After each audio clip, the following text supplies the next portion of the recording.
Jangan lupa subscribe ya!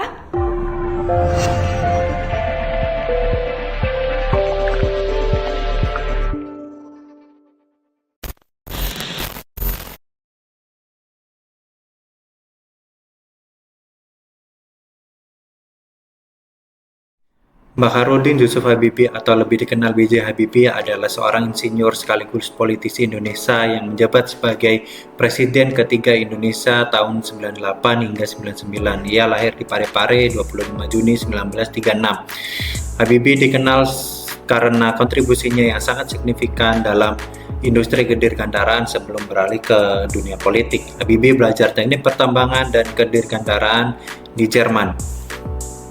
Habibie memiliki karir yang sukses di industri kedirgantaraan, khususnya di Jerman. Ia memainkan peran penting dalam desain dan pengembangan pesawat. Ia dikenal atas karyanya pada bernama Faktor Habibie, sebuah formula yang digunakan untuk memprediksi penyebaran retakan pada sebuah sayap. Baiklah, setelah melihat ulasan video terkait profil dari B.J. Habibie, maka kami juga akan menerangkan mengapa akhirnya kami memilih B.J. Habibie sebagai tokoh nasional dalam mengimplementasikan nilai-nilai berakhlak. Karena selain kontribusinya terhadap teknologi, B.J. Habibie juga dikenal sebagai pemimpin yang memiliki integritas yang tinggi. Dia adalah pemimpin yang jujur, tegas, dan sangat berintegritas. Terbukti dari selama masa pemerintahannya, dia berhasil melakukan beberapa perubahan pada tata pemerintahan dan memerangi korupsi. Nilai pertama berorientasi pelayanan. Bapak B.J. Habibie memberikan pelayanan dengan sepenuh hati, tidak hanya ketika beliau menjabat sebagai presiden saja, tetapi beliau juga mengabdikan ilmunya di bidang sains dengan menjadi Menteri Riset dan Teknologi selama hampir 20 tahun.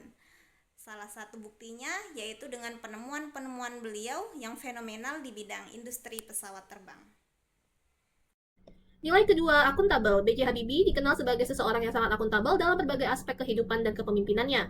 Pemerintahan Habibie dibagi menjadi 3 periode, yaitu awal, tengah, dan akhir. Masa awal fokus pada stabilitas politik, masa tengah pada pembenahan ekonomi, dan masa akhir pada kebijakan sosial, terutama masalah di Timur Timur. Kebijakan sosial ini dianggap sebagai masa akuntabilitas politik Habibie karena harus menghadapi konsekuensi dari keputusannya. Akuntabilitas Habibie terlihat dalam upayanya menghadapi krisis, melaksanakan reformasi administrasi publik, dan meningkatkan legitimasi pemerintahan. Bapak B.J. Habibie berorientasi kompeten.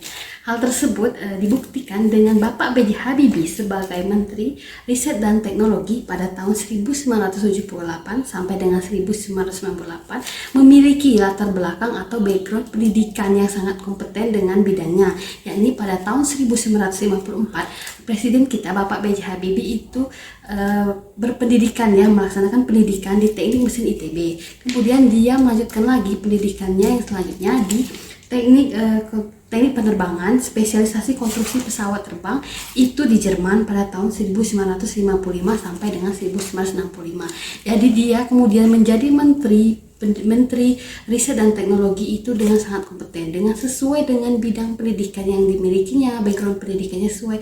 Jadi sangat sesuai atau memiliki kompetensi awal yang sesuai dengan jabatannya yang dia miliki.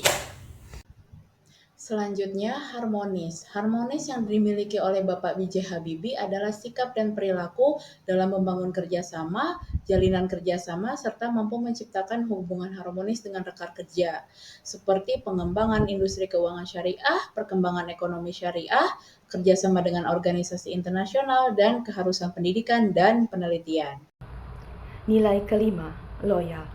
Bapak B.J. Habibie membuktikan kesetiaannya kepada Indonesia dengan menolak secara tegas tawaran status warga negara kehormatan dari negara lain dan tetap bertahan sebagai warga negara Indonesia. Beliau juga kembali dengan meninggalkan segala keistimewaan jabatan di luar negeri untuk berdedikasi segenap jiwa dan raga kepada Indonesia.